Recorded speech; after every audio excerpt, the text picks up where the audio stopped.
la cual el ingeniero nos va a estar explicando, es el agua, aspectos sociales, económicos y ambientales. Bueno, esa es la presentación del ingeniero Freddy. Una vez más, agradecerle por su tiempo que estar con nosotros para poder apoyarnos, para poder informarnos. Y bueno, le doy pase a usted. Bien, buenas noches, Julie, buenas noches a todos los presentes.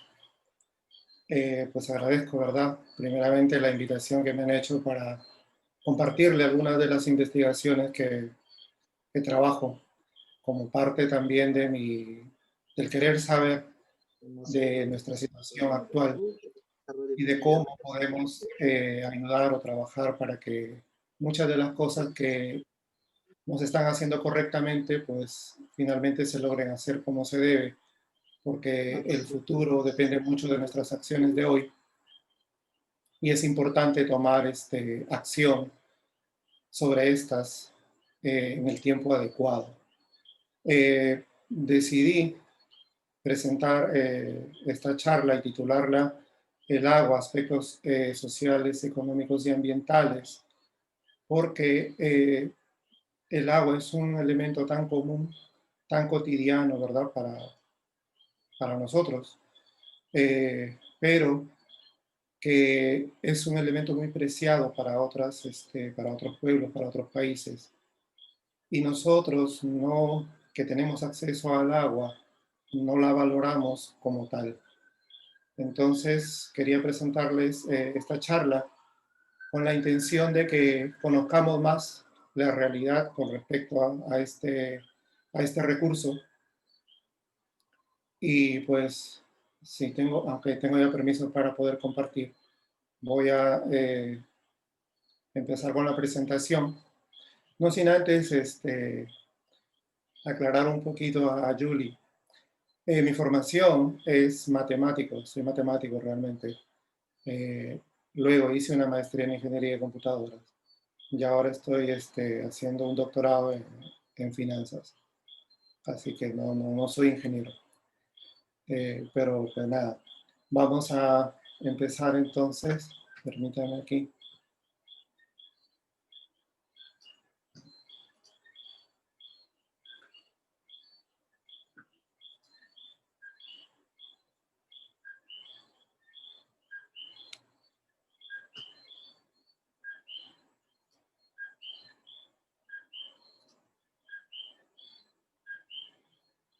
Ok, entiendo que están viendo la pantalla, ¿verdad? Sí, Ok, conforme. bien, pues vamos a empezar. Se ve la portada, ¿verdad? Todo correcto. Ok, muy bien. Pues como les había indicado, decidí titular esta charla, ¿verdad? El agua, aspectos sociales, económicos y ambientales, porque me gustaría llevarles a ustedes eh, los diferentes puntos de vista con respecto a este recurso. Pues vamos a empezar hablando de los aspectos sociales, luego trabajaremos un poco con los aspectos económicos y finalmente terminaremos con los aspectos ambientales.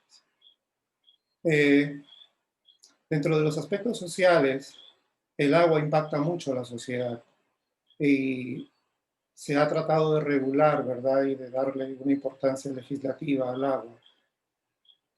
Y como producto de esto, pues han surgido diferentes corrientes. Pero antes de entrar en ese detalle, vamos a ver un poquito lo que es el agua. El agua está compuesta, pues, como me imagino ya todos sabemos, por dos átomos de hidrógeno y uno de oxígeno. El 71% de la superficie de la corteza terrestre es agua. El 75% del cuerpo humano también es agua. Casualmente, de verdad, este es un dato que tal vez muchos no lo saben, que se puede sobrevivir pocos días sin consumir agua. Y si uno llega a perder un 10% de agua, pone al ser humano en peligro mortal. Cuando nosotros perdemos el 1% de agua, inmediatamente tenemos sed. En cuanto a la distribución del agua, mayormente, ¿verdad? De este 71% que cubre la corteza terrestre, está en los océanos, ¿sí? Que son aguas salinas. Hay otras aguas salinas que corresponden al 0.9% y el agua dulce es apenas el 2.5%. Esta agua dulce se distribuye en los glaciares y las capas de hielo con un 68.7%. El 30.1% está en las aguas subterráneas y las aguas superficiales y otras aguas dulces es apenas el 1.2%. Es decir, las aguas superficiales, ¿verdad? Y las aguas subterráneas vendrían a ser lo que se usa para el consumo humano y para las actividades que se desarrollan. Tal es así que es una parte mínima de lo que es toda el agua que existe en la Tierra.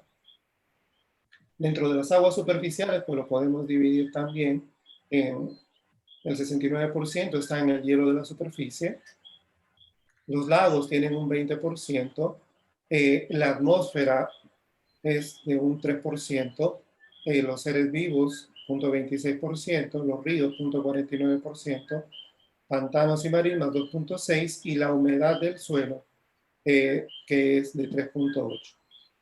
Ahí tienen la referencia, ¿verdad? Por si a alguien interesa investigar o leer un poco más acerca de esta distribución.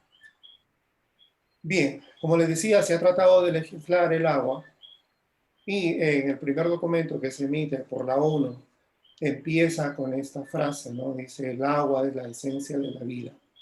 Y le sigue esta de aquí que dice, el agua potable y el saneamiento son indispensables para la vida y la salud. Este documento es más o menos de, la última revisión fue el 2003 y todavía, ¿verdad? No se establecía el agua como un derecho humano. Pero a la luz de esto, vemos la contraparte, porque lo que acabo de leer de la parte bonita. Pero miren estos datos. 2.2 billones no tienen acceso a agua potable segura. Estos datos son de la Organización Mundial de la Salud y UNICEF para el año 2019. Nosotros somos un poco más de 7 billones y como podemos ver, 4.2 billones de personas carecen de servicios de saneamiento seguros, es decir, más de la mitad de la población. 297,000 niños mueren al año por enfermedades diarreicas o higiene, es decir, por la falta de acceso al agua o por la ausencia de agua. Y 2 billones de personas experimentan estrés hídrico. Entonces, pues estos datos, ¿verdad? Es la otra cara de la moneda de las dos frases iniciales con la que se apertura un documento. No es hasta el 2010, en junio del 2010, donde la Asamblea General de las Naciones Unidas reconoce el derecho humano al agua y al saneamiento. Después de tantos años, ¿verdad?, de estar en vigencia los derechos humanos, recién es en el 2010 que se viene a establecer el agua como un derecho humano y el saneamiento. Se establece también esta tasa, ¿verdad?, de uso de agua diario entre 50 a 100 litros diarios. ¿Okay? Luego nos dice también, ¿verdad?, dentro de este mismo documento, dicen que el agua debe ser segura, aceptable y asequible.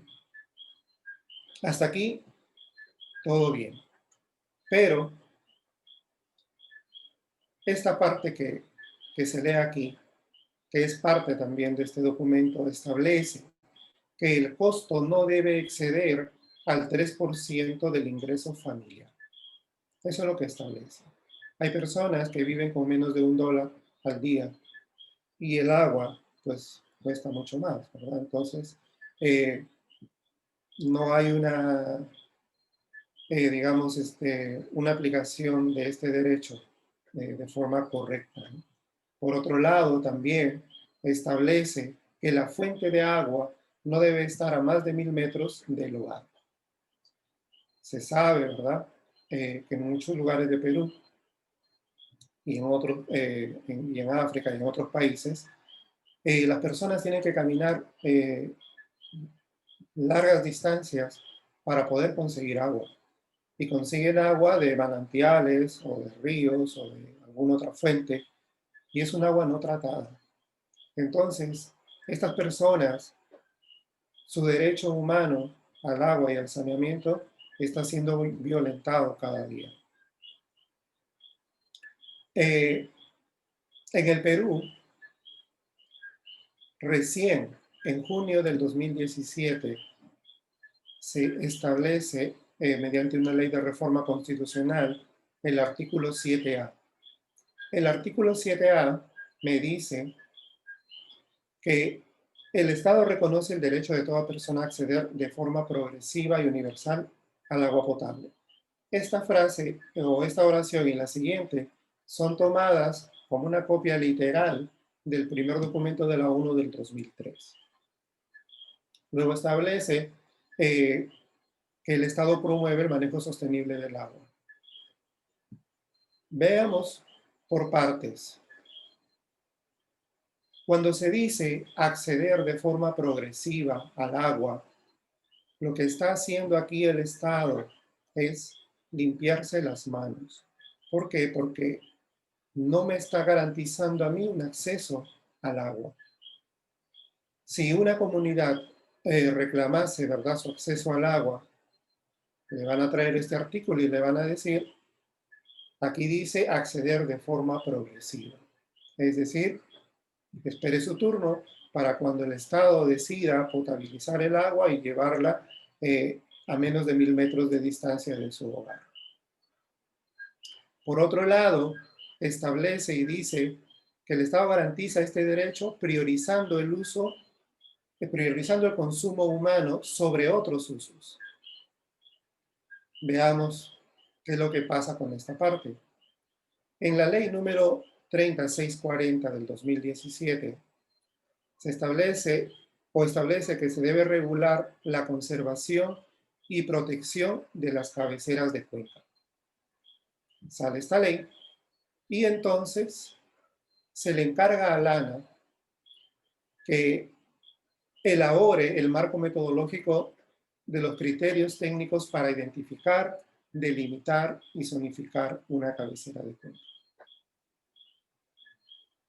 En el 2019, el ANA presenta un borrador de este marco metodológico que se le encargó 2 años atrás, el cual tiene deficiencias y por los errores que tiene fue observado. Ya estamos terminando, ¿verdad?, el 2020 y esos errores y esas deficiencias no se corrigen. Entonces, la pregunta es, ¿por qué tomarse tanto tiempo en establecer este marco metodológico? ¿Será acaso porque el 80% de las operaciones mineras están sobre los 3000 metros sobre el nivel del mar, donde se establecen las cabeceras de cuenca? ¿Será porque los proyectos mineros existentes, el 81% de estos están ubicados en esa área? ¿Será por estas razones que el ANA todavía no establece el marco metodológico? Parece que sí. Casualmente, yo provengo de Santiago de Chuco. Y Santiago de Chuco, su única fuente de agua es Guacamarcanga, que es una cabecera de cuenca. Se intentó proteger a través de una ordenanza municipal, la cual desestimó el Tribunal Constitucional. ¿Por qué? Porque no hay este marco metodológico, no hay esta regulación.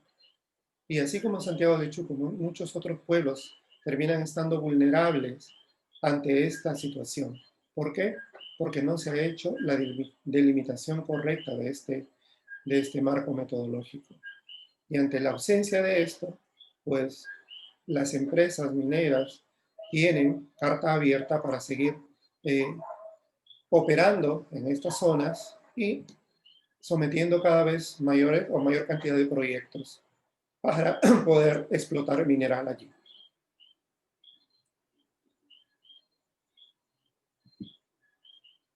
Por otro lado, también establece que su dominio es inalienable y imprescriptible, cosa que tampoco se da.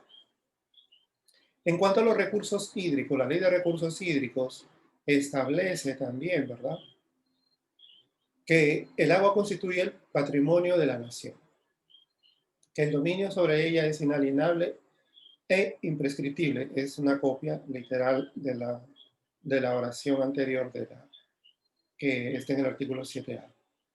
Pero dice algo más.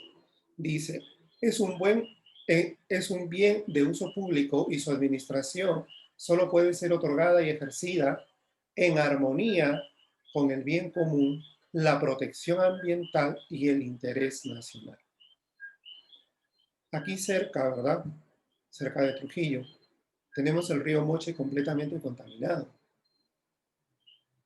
Y no es preciso, ¿verdad?, tener un conocimiento de química para saber o para entender que la coloración de este río es porque está contaminado. Las fuentes de contaminación son los pasivos ambientales que dejó una minera en Quirubilca y las otras empresas mineras extractivas que existen por la zona. ¿Cuál es el peligro de esto? El peligro es que estas aguas son usadas por los agricultores de las riberas de este río, cuyos productos, mayormente fruta, terminan en los mercados de Trujillo. Así que esos productos, ¿verdad?, que vienen de esta área, pues obviamente deben tener contaminación. Pero ya este problema tiene varios años y todavía no se atiende. Entonces, la ley de recursos hídricos, donde me habla de la protección ambiental y el interés de la nación, ¿realmente está cumpliendo su función o es solamente hecha en el papel y ya? Porque esto no se trabaja. Medianamente los medios de comunicación dan a conocer esto. No hay una incidencia, ¿verdad?, de todo este peligro, ¿verdad?, en el que está sujeto la población de Trujillo, la población que no solamente que hace uso de estas aguas, sino de los productos, ¿verdad?, de todo el mercado donde llegan estos productos, y no se atiende este problema. Y no es que haya ocurrido ayer, que lleva años esto. Según la Organización Mundial de la Salud, dice que 55 millones de personas son afectadas por las sequías cada año. La sequía aumenta el riesgo de enfermedad y muerte, amenaza la subsistencia y fomenta la migración. La escasez de agua afecta al 40% de la población y se estima que entre 700 millones de personas para el 2030 serán desplazadas a raíz de las sequías. Porque cuando hay sequía, pues las comunidades, ¿verdad?, tienden a moverse a lugares donde puedan tener este agua accesible. Y eso pues genera que abandonen sus lugares de origen. Y se estima que esta migración llegará al borde de los 700 millones de personas para el 2030. Si usted quiere, ¿verdad?, ver cómo se están moviendo estos mapas de la sequía a nivel mundial, puede entrar a esta dirección, donde va a tener un mapa. Pero en la siguiente dirección va a tener un mapa interactivo, y aquí usted va a tener información de la sequía al día. Esta imagen fue tomada esta mañana de esta página, y quise ver cómo estaba Perú. Ahí tenemos la escala de colores para determinar, ¿verdad?, las áreas de sequía. Y si nos concentramos un poquito en el área de la Libertad, ¿verdad?, cerca de Trujillo, vemos que hay áreas con sequía extrema y sequía severa en la sierra de Trujillo. Y recuerde que la sierra de Trujillo, perdón, de la Libertad es la que alimenta de agua a Trujillo. En el Perú se registraron 10 episodios de sequías severas en los últimos 37 años.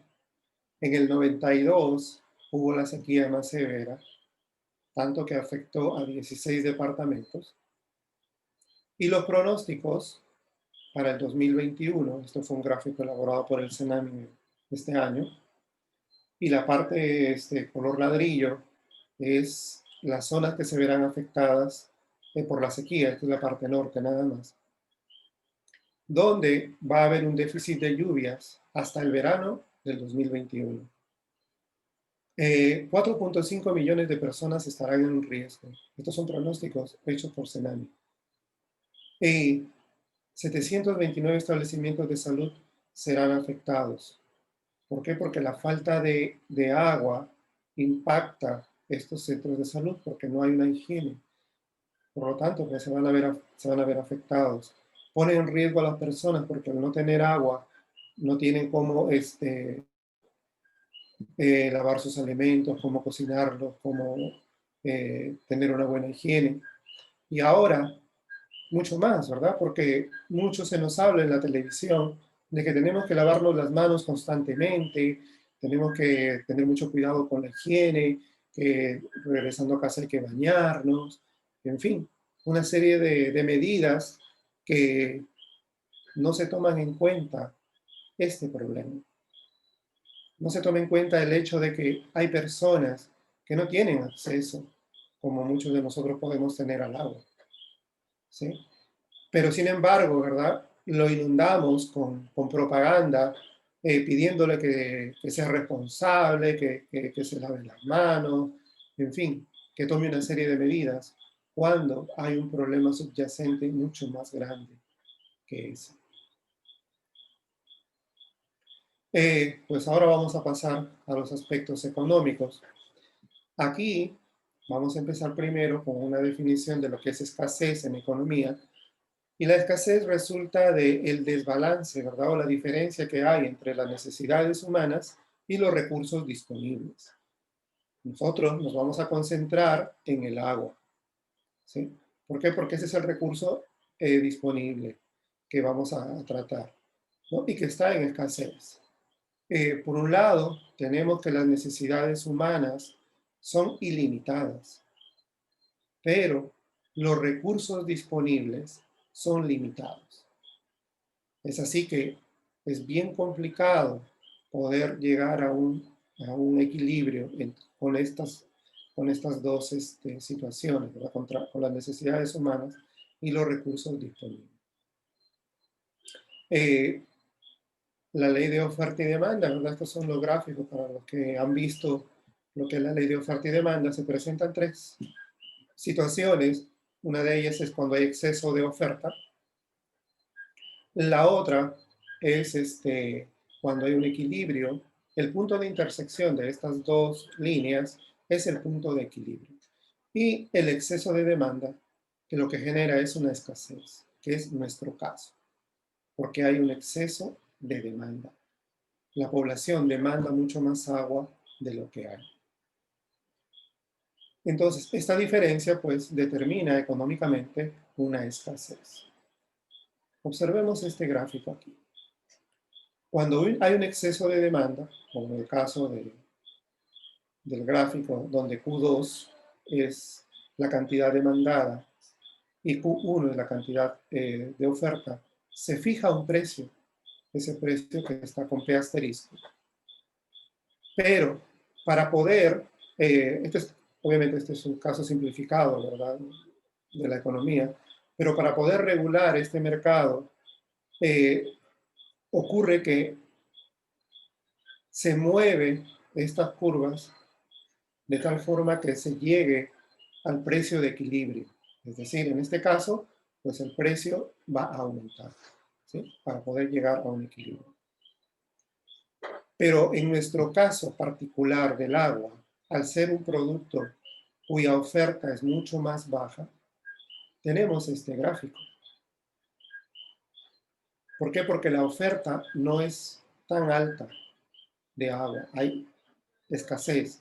Ya vimos que 2.2 billones de personas, ¿verdad?, no tienen acceso a agua. ¿Sí? Y eso es casi el 30% de la población mundial. Entonces, esta curva de oferta, pues, se va a comportar de esta manera. ¿Y qué va a ocurrir? De ese precio P1 que teníamos, pues, el precio de equilibrio va a tener que moverse a P2. Por lo tanto, va a costar mucho más. Va a costar mucho más el agua. Pero este fenómeno aún está subyacente porque todavía, ¿verdad?, no se ha tomado, digamos, mucho control sobre esto. Pero eventualmente, cuando esta escasez se agudice y se traslade de estas ciudades, ¿verdad?, o de estos lugares donde las personas tienen que recorrer kilómetros para poder conseguir agua, donde el agua es excesivamente cara y el acceso al agua que tienen acceso a un agua contaminada. Cuando esta realidad se vaya trasladando, como lo está haciendo poco a poco a las ciudades, tendremos este fenómeno. ¿Y qué va a ocurrir aquí? ¿Qué va a ocurrir con el precio del agua? La pregunta es, ¿se seguirá manteniendo en no más del 30% del ingreso familiar? ¿Podremos tener acceso a fuentes de agua a no más de 1000 metros de distancia? Pues la respuesta es que el precio del agua en el futuro será mucho más que el oro. Tendremos que el agua, una onza fluida de agua va a costar mucho más que una onza de oro. Las fuentes de agua serán cada vez más escasas y quedarán a kilómetros y probablemente, ¿verdad?, depende de los gobiernos, hasta se privaticen y su acceso ya sea mucho más complicado. El agua se usa para muchas cosas, ¿verdad? Entre ellas, para la producción. Para producir 1 kilo de carne de res se necesita alrededor de 15.000 litros de agua. ¿Sí? Estamos hablando de empresas que producen carne. Para producir 1 kilo de cordero, alrededor de 8.700 litros de agua. Para producir 1 kilo de cerdo, alrededor de 1.000 litros de agua. 1 kilo de pollo, 4.300 litros de agua. Pero ojo con esto. Para producir un solo gramo de oro se necesita 1.000 litros de agua. Un solo gramo, 1.000 litros de agua. Y esto, ¿verdad?, añadido a que no solamente me tengo que usar tanta agua para producir 1 gramo de oro, sino que viene acompañado de un alto porcentaje de peligro de contaminación de las aguas, ya sea con metales pesados, nitratos, mercurio y cianuro, altamente tóxicos y dañinos para el ser humano. Entre los monopolios del agua, ¿verdad?, tenemos que el agua es usualmente administrado por el Estado y a esto se le considera un monopolio natural. Pero hay, ¿verdad?, como les dije anteriormente, proyectos de querer privatizar este bien, este recurso natural. Hay corporaciones que tienen derecho al uso y distribución del agua, como Nestlé. Nestlé compra agua a un promedio de 2 centavos de dólar por litro y lo vende 20, 30 veces más su precio. Y tiene actividades de extracción de aguas subterráneas en África mayormente, en Estados Unidos y en otros países. Gloria tiene permisos de uso de agua en Perú. Y aquí cerquita, en Chile, estas 3 empresas controlan el 90% del agua. Es decir, ya casi está completamente privatizado. Las mineras, por supuesto, usan mucha agua, como ya lo vimos, pero no solamente usan, sino que tienen deudas con el Estado. Aquí tenemos una gráfica, ¿verdad?, de las deudas en millones de soles que tienen estas empresas mineras con el Estado. Antamina, ¿verdad? Milpo, Volcán, donde Volcán es la que más debe, más de 800 millones de soles debe al Estado. Y esto es por los reportes que hacen. Pero Sauder reportó el doble de lo que el ANA había reportado que había usado, ¿verdad? Hubo un error ahí de cálculo de la gente de Sauder. Y cuando hizo su reporte, pues reportó el doble. Y es que es, digamos, eh, poco creíble que con la cantidad de agua que necesitan para procesar minerales se use las cantidades que ellos realmente declaran. Bien, pues vamos ahora, ¿no? Estamos un poquito ya con el tiempo, vamos ahora a pasar a los aspectos ambientales. Para el medio ambiente, la importancia pues, del agua es vital, es fundamental para el sostenimiento y reproducción de la vida, para los ecosistemas, ¿verdad? Regula el clima también. La escasez perjudica no solamente el medio acuático, sino el húmedo y el terrestre. Y tanto la escasez como la contaminación amenazan la salud humana, la ponen en peligro, ¿sí? Como ya hemos visto en los slides anteriores. Por lo tanto, ¿verdad? Este precioso recurso natural es nuestra responsabilidad, ¿verdad? De esta generación protegerlo, ¿sí? Cuidarlo, porque no solamente nos va a servir a nosotros, sino va a servir también para generaciones futuras. No olvidemos que este es un recurso limitado. ¿Sí? Es un recurso limitado. Aquí tenemos el ciclo del agua.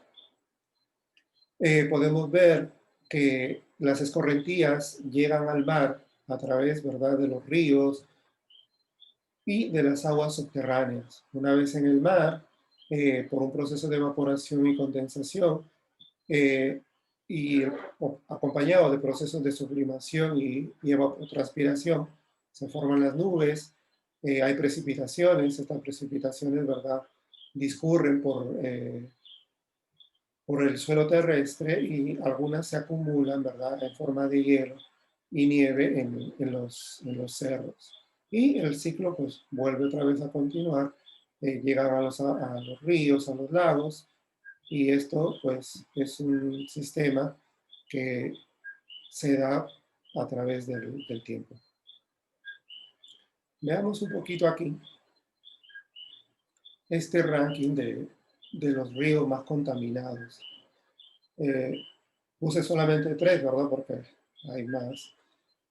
La mayoría, el mayor porcentaje de ríos contaminados en el mundo se ubican en Asia, Latinoamérica y África. Es decir, ¿verdad?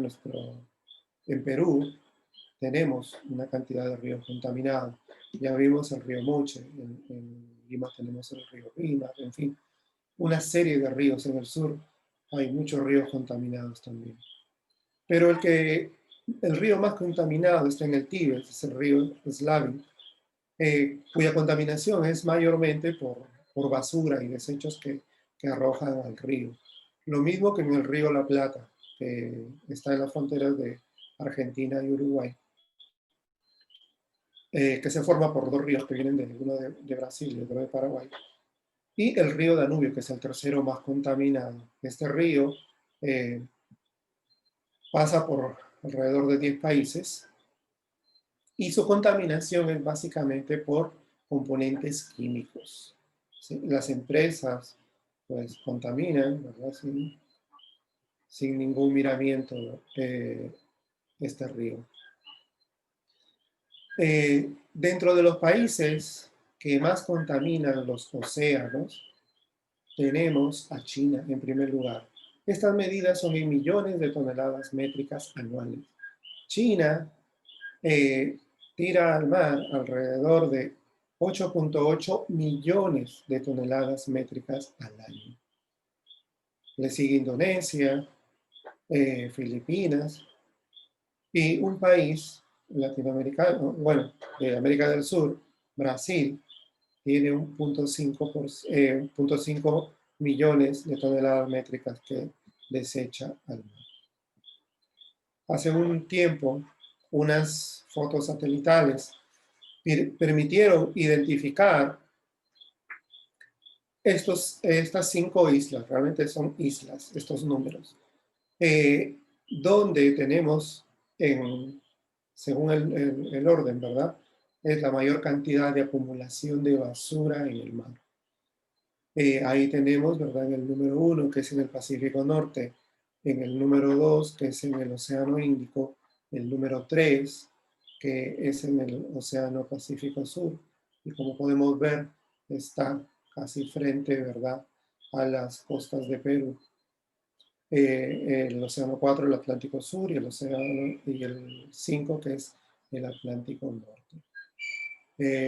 Pues estas islas fueron captadas por un satélite y eso es lo que tenemos, ¿verdad? Nuestra basura termina en los océanos contaminándolos y en consecuencia, pues, afectando el medio ambiente. Pero hay algo más, las aguas radiactivas. Las aguas radiactivas se producen en las centrales nucleares. Japón, hace unos días, dijo que ya no podrá almacenar más la agua radiactiva de sus centrales nucleares. Y el ministro, ¿verdad?, salió a declarar y a decir que planeaban tirarlo al mar. Entonces, es una noticia, ¿verdad?, impactante, ¿no?, de cómo es que quieren disponer de estas aguas radiactivas en el mar. Esta es una imagen de la central nuclear de Fukushima. Y las aguas de esta central, pues, piensan vertirlas al mar. Pues lo que nos queda, ¿verdad?, es cuidar el medio ambiente, en nuestro caso específico, cuidar el agua. Pues no debemos vertir residuos de aceite, medicinas u otros contaminantes en las fuentes de agua y los desagües. Usualmente, pues, el aceite que ya no se utiliza, ¿verdad?, se tira al fregadero para que vaya al desagüe y eso termina contaminando las aguas. Es mejor reciclarlo, colocarlo en una botella, disponerlo en algún lugar de reciclaje, o si no, pues algunos sugieren enterrarlo, pero con la botella cerrada y no agregar otros tipos de sustancias porque puede haber una reacción química y puede reventar la botella. Y al reventar la botella, pues va a contaminar el suelo. Muchos también de los residuos, ¿verdad?, de aceite y residuos tóxicos se vierten en los ríos. Y usualmente, pues, las medicinas que ya se vencieron, ya sea los jarabes, inyecciones, ¿verdad?, pastillas, uno termina, pues, desechándolas, ¿no? Y terminan en el mar. Mucho, pues, es más fácil, ¿verdad? Van al inodoro y tiran todo lo que ya no sirve y que se vaya, ¿no? Pero no somos conscientes de que contaminamos nuestros ríos, contaminamos los mares. Se han encontrado cantidades muy altas de antibióticos en el mar, en los ríos. Así que tengamos cuidado de no continuar con esta práctica. No dejemos basura en los ríos, en las playas, en los lagos. Si vamos a visitar, pues, en la playa, ¿verdad? Llevemos nuestra basura. Eh, en Lima, ¿verdad? El río Rema, que es de los más contaminados, es prácticamente un río de basura. Y las playas, ahora que viene el verano, pues se llenan de gente que las visita y tristemente, cuando ellos se van, lo que se queda es la basura que dejan, ¿no? Así que tomemos conciencia de eso y cuidemos nuestro medio ambiente, cuidemos nuestra agua. No desperdiciamos el agua mientras nos aseamos. Muchas personas, ¿verdad?, suelen abrir el grifo, ¿verdad?, el caño, mientras se van a cepillar y lo dejan abierto, mientras ponen la pasta, mientras se cepillan. Hay que cerrarlo, porque se pierde alrededor de 1900 litros de agua. Así que no se usa, se desecha. Simplemente lo mismo para cuando uno se ducha, ¿verdad? Tratar de ser mucho más conscientes de este uso. Debemos proteger el agua pidiendo leyes más severas y pertinentes a nuestra realidad, a la escasez que se nos avecina, a, a todo a este conjunto de leyes que realmente funcionen, que nos puedan a nosotros asegurar el acceso al agua, ¿sí? Eh, Tengamos en cuenta, ¿verdad?, esta parte muy importante, porque no solamente, ¿verdad?, pedimos, por ejemplo, que se les quite la inmunidad, ¿verdad?, a los congresistas, a la gente que está en el gobierno. También pidamos por la protección del agua. También incluyamos dentro de nuestra lucha, dentro de nuestros pedidos, proteger el agua. Voy aquí a pasarles un video que fue creado por la Organización Mundial de Meteorología como un homenaje, ¿verdad?, o como una reflexión en el Día de la Tierra en este año. Vamos a ver.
Recordemos que el Día del Agua, pues no solamente el 22 de abril, ¿verdad?, el tercer del Día de la Tierra, perdón, todos los días.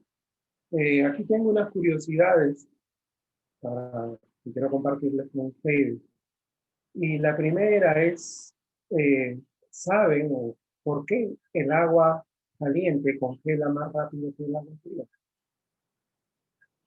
Para que pues, investiguen, ¿verdad? Que lo digan, por qué es la cosa, ¿no? Y por qué el agua puede moverse en contra de la gravedad. Y este dato importante, que me gustaría pues, compartirlo también, es que el agua es la molécula más común del universo, ¿verdad? Contrario a lo que se decía tiempo atrás. Pues Y luego tengo un video más, no sé si habrá tiempo para poder pasarlo. Si no, pues iríamos ya a la sección de preguntas si estuviera.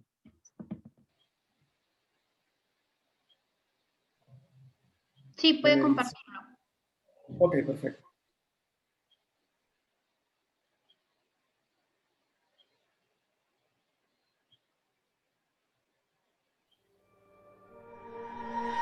Water. It's life's most basic need. But there's a water crisis in our world right now. Seriously, a crisis.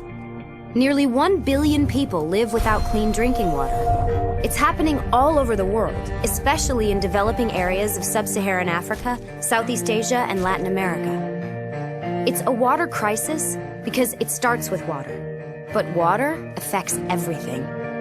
Education, health, poverty, and especially women and children. Let's look at a family caught in the water crisis. It's likely they live on less than $1 a day. When they're thirsty, they can't just turn on the faucet for a nice cold glass of water. They don't have a faucet. Instead, the women and children go off to collect water. Many walk up to 3 hours a day to the nearest swamp, pond, or river to gather water that's been sitting out in the open, exposed to all kinds of germs. Time spent gathering water is time they can't spend learning to read, write, earn an income, or take care of their family. Some women in sub-Saharan Africa spend more time collecting water than any other activity they do in the day. And the walk isn't just hard, it's dangerous. The women are alone and burdened with 40 pounds of water. Many get hurt. Sometimes they're even attacked. When they make it home, the little water they've collected isn't clean. Some families know their water is contaminated with germs that cause diarrhea, dehydration, even death. But what choice do they have? Kids, especially babies, are affected most by these germs. About every 19 seconds, a mother loses one of her children to a water-related illness. And each day, almost 1 billion people are living this way. Until they get a little help. The water crisis is solvable. There are solutions. Some are brand new and innovative, like water filtration systems. Some are age-old, like drilled or hand-dug wells. These solutions bring clean water much closer to the people who need it. A safe water project near a village restores hours each day to a person's life. This time, it's opportunity. It's freedom to go to school and get an education, to work or start a business, to raise a family. Africa alone could save 40 billion hours each year. That's the entire annual workforce of France. Clean water means less disease. That's less money spent on medicine, which means more money for books and school uniforms. And if the water project is built near a school, it can increase attendance, especially among young girls. The water crisis is vast, but we can solve it. Just $20 can provide one person with access to a clean water project in their village. And this will mean more than clean water. Because water changes everything.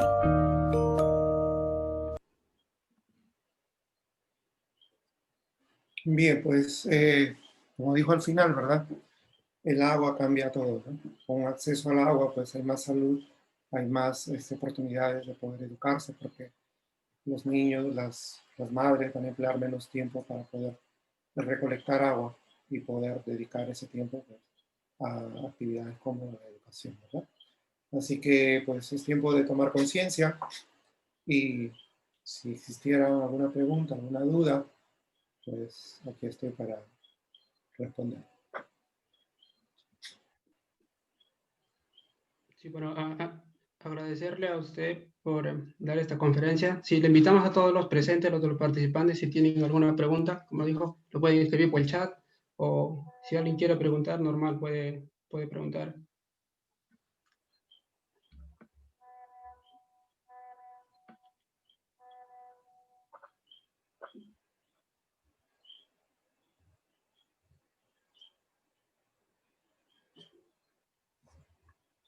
Bueno, por acá tenemos una pregunta que nos hacen llegar al interno. Dice,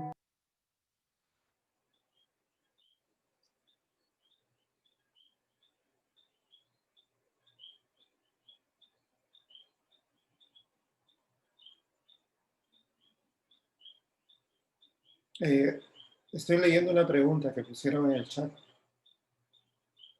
que dice, ¿cómo afectaría, permítame ver acá, dice, ¿cómo afectaría el cambio climático en la calidad del agua? Pues el cambio climático realmente afecta, ¿verdad?, muchos aspectos del agua, no solamente la calidad, sino el acceso al agua, la escasez que genera. Entonces, pues afecta, en todos los aspectos afecta al agua.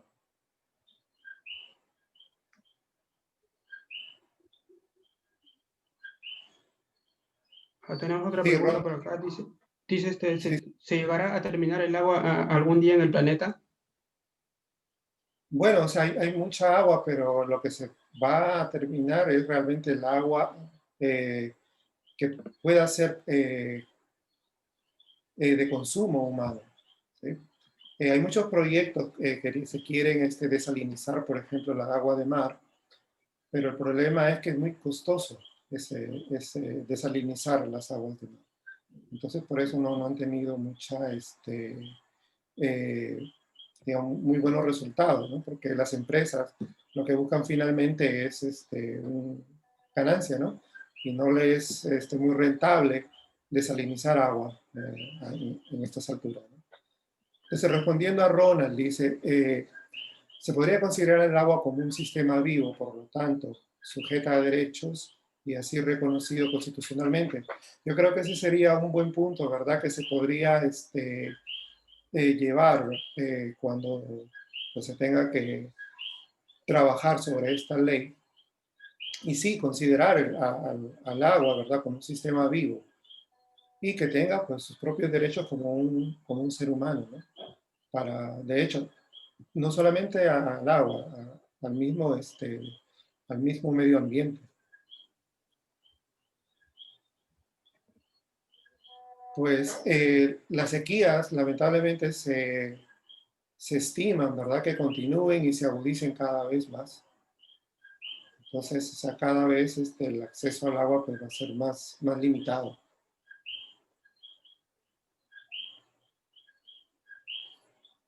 Realmente para las mascarillas desechables, ¿no? Lamentablemente, pues, están generando mucha basura, ¿no? Pero hay alternativas y tal vez una forma de cómo usted puede, ¿verdad?, optimizar su gasto de mascarillas es comprando las mascarillas que son lavables. No recuerdo ahorita el nombre exactamente de un peruano que estuvo promoviendo, ¿verdad? Y él creó una mascarilla construida con hilos de plata que podría captar, ¿verdad? Tanto virus como bacterias. Y era lavable, es lavable. De hecho, yo tengo una. ¿La puedo buscar? Tengo una.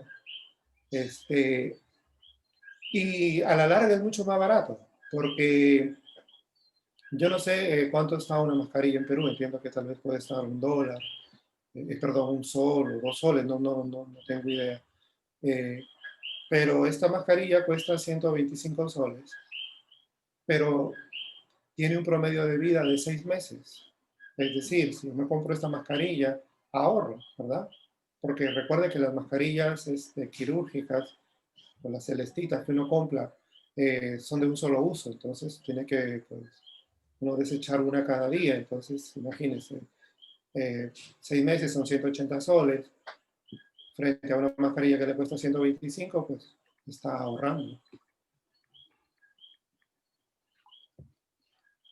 Pues en cuanto a la calidad del agua, ¿verdad? A raíz de la pandemia, casualmente, pues a raíz del confinamiento, que muchos de los océanos y muchos de los ríos empezaron a cobrar cierta vida, ¿no? Por eso es que en el video que se mostró, en el penúltimo, decía que no solamente pues veamos al COVID, ¿verdad? Como algo que nos ayudó con el medio ambiente, ¿no?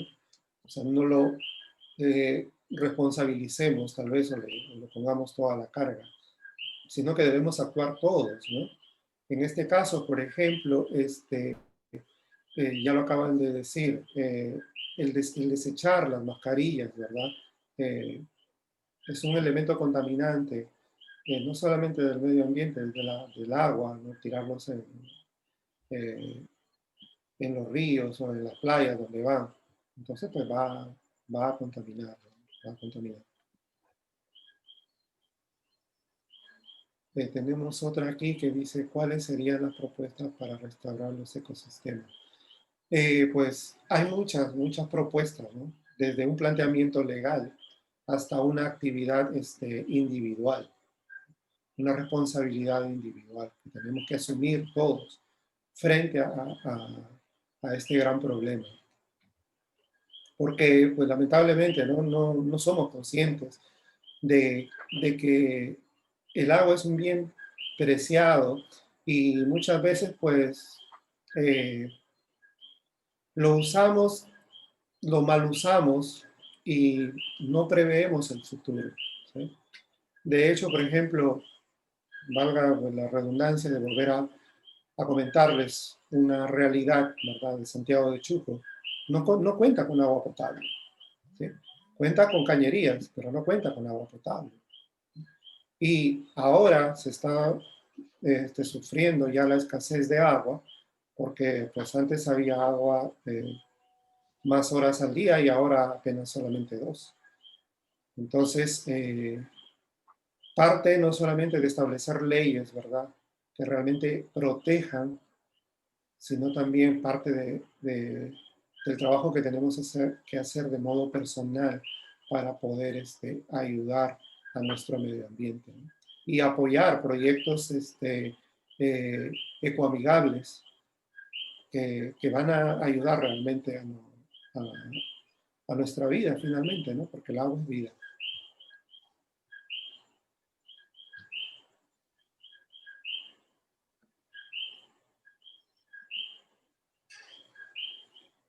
Bueno, creo que eso se terminaron las preguntas.